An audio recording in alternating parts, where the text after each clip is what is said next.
my channel, and if you are new, welcome to my channel. Today, I'm gonna be doing my 15-week update, which you guys are probably like, what the hell? Like, you were just 13 weeks just a week ago. So if you didn't see my gender confirmation video, we actually found out that I was a whole week ahead, and so we are 15 weeks. All my weeks have been wrong, guys.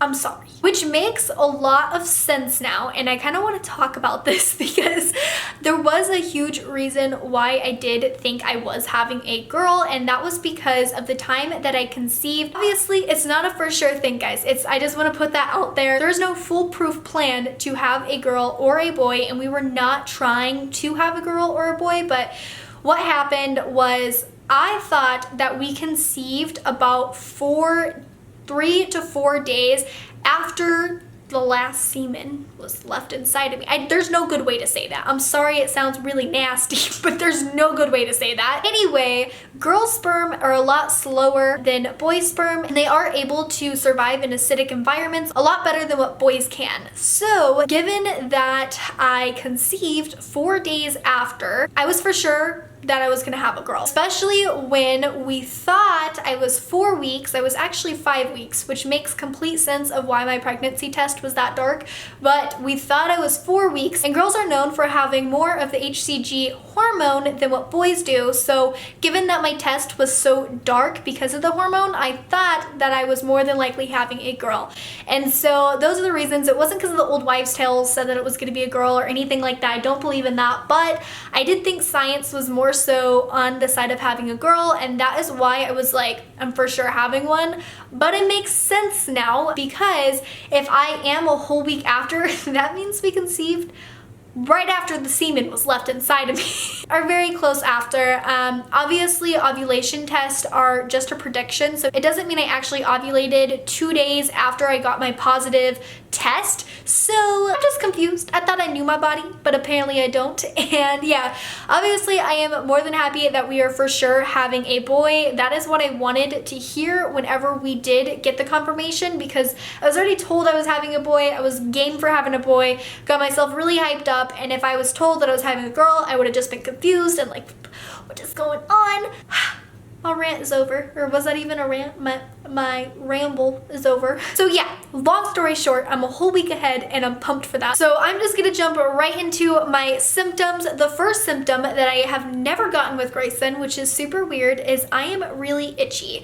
And I'm not talking about like itchy on my stomach, like my stomach is growing or anything like that. I'm just itchy all over my body. I am getting really itchy on my feet, and I know it's not like athlete's foot or anything like that. I went to a doctor just to make for sure, for sure, you know? So annoying. But yeah, I just wanted to make sure, and it isn't anything, it's just my foot is itchy. Is that a pregnancy thing, or is this just like an Alex thing? I don't know.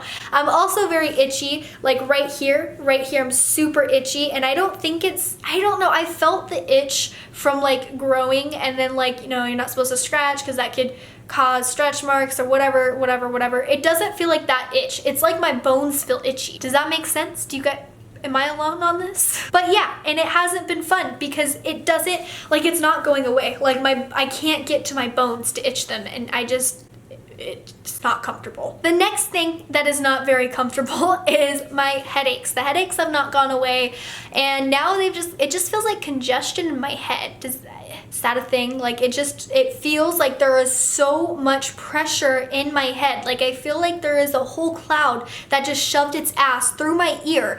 It's just circulating inside of my head, and it won't go away, and sleeping makes it worse, and it doesn't really work out. And that is what we've been dealing with. So Patrick has been dealing with a little bitchiness. It's so hard, and you're such a bitch when you're pregnant. But to look on the bright side, I am not nauseous anymore. Knock on wood that I won't get nauseous the next week. But yeah, I haven't been nauseous this entire week, so that has been really cool. I still have like food aversions, so like if I smell something that I really don't want to smell, I will get nauseous, but it's not like I just all of a sudden get nauseous for no reason. I would rather get food aversions because at least I could walk away from that smell. The next thing, and I don't know if I've actually talked about this at all, but all of my sweet cravings have kind of gone out the window. I have been more so craving salty things, just like my last pregnancy. I'll want all the salts, so that's just Not like actual salt, just like salty food. You feel? The next really exciting thing is we have a full name finally, which I guess it is still pretty early on in my pregnancy because I am only 15 weeks, but this is really late for how me and Patrick typically pick names. We like picking names like right off the bat, but we have finally gotten a full name that we both agree on, and we've agreed on it for like more than 24 hours. So it's a for sure name, guys. I don't know exactly when I'm going to be doing the name reveal. I have been getting a lot of questions about that, and I want to do something really, really special with the name reveal. I already have like ideas, so I'm definitely going to wait till after the wedding because that has been my main stress focal point. And so after, then I will start working really hard on the name reveal, but it's gonna be really exciting if I go through with it. I'm not gonna tell you guys exactly what it is. It has to do heavily with music. We'll see. We'll see if I actually go through with it. If not, it'll still be basically the same, just minus one little part. You'll see.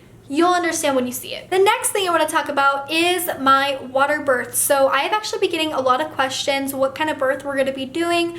Our goal is to do a water birth. I actually did get a midwife, and I do want to make a video like talking completely about getting a midwife and what that kind of entails, because I was kind of in the dark about it all. I knew I for sure wanted a midwife this time around, but as far as like the resources out there, there's not too many that I could find, but I am really glad that I did go with this decision. It just feels right in my gut, whereas last time with my last pregnancy, I couldn't find an OB that I really felt wholeheartedly supported me and like cared about me like I do this time around. It's so weird because they actually know who I am. Like with my OB, I was always just a patient, and they'd look on the clipboard, oh, okay, Miss Alex, yada, yada, yada, yada. And I remember actually calling my midwife I had to cancel my appointment, and pregnancy brain, what is that called? Reschedule. There we go. I had to reschedule my appointment, and I called, and she was just all like, oh, is this Alex? And I was like, how'd you know? Might have been caller ID, I don't know, but I feel appreciated. So yeah, we do plan on doing a water birth. We are going to wait the full 42 weeks. I really don't want to get induced this time, and I just personally don't think my body was ready to have a baby last time around. I feel like if I waited just a little bit longer, it would have been a lot easier, even if I had to get induced like a little bit longer. So I am gonna wait the full 42 weeks, which sucks because when you are that pregnant, you don't want to wait anymore, but I'm not letting myself get induced again, like, unless I really have to. But of course, if worst comes to worst and I have to have a hospital birth, I will. But the main plan is to have the baby in that bathroom right there in that bathtub, and there are only going to be a select few people. A lot of people have asked if I'm going to have Grace in there. I do want Grace in there, not for the entire birthing experience. He does really like bath time, so he's going to want to get inside the bath with me, and I have no problem with that depending on how much pain I'm in. Obviously, this is all talk right now. I have to kind of see when I'm actually doing it, but for like early labor, I'm okay with him like chilling in the tub with me. He absolutely has a blast in there, so we're probably gonna do that. And then I know my mom is probably going to watch him. I don't know if she's gonna watch him in the other room because he's just gonna be crying to come in here, so maybe at her house, and then we're gonna call her whenever the baby is about ready to be born, and that is when they'll both come, because I do want Grayson to be involved in that regardless if he's crying too. I mean, this baby's already gonna be crying, so it'll be a fun cry sesh, right? I'm gonna be crying, Grayson's gonna be crying, the new baby's gonna be crying. It'll be fun. No, but that is kind of what I have as a rough draft right now. Obviously, I don't know the for sure thing because I'm just not doing it right now. Next thing I want to talk about is my boobies hurt so bad. It just hurts. Like, that's normal. I also have been getting dry milk, so like it's just like a little crusty up there, like, and I'm not like leaking just yet. I haven't woken up wet. Whenever I was pregnant with Grayson, I would wake up like my whole shirt would be drenched. I got milk pretty early on, so I'm hoping that happens this time because I did have an oversupply with Grayson, which was really, really hard, but I mean, I'd rather have an oversupply than not be able to breastfeed, so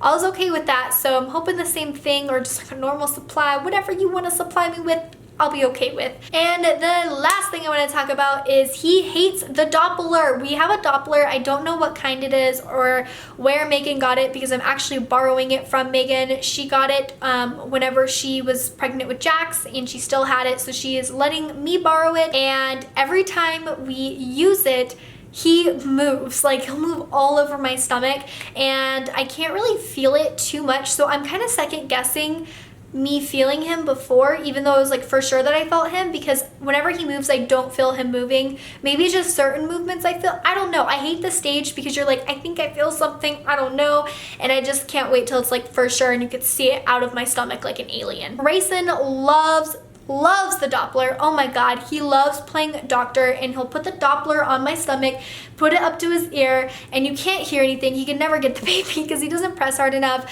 and he just kind of like, you know, moves it all around, moves it on his stomach, and it's literally the most cutest thing ever. Obviously we don't play with the Doppler too much just because of radiation and yada yada yada, but it is a really fun moment for me and Grayson and Patrick to enjoy. So yeah, that is it for all my updates.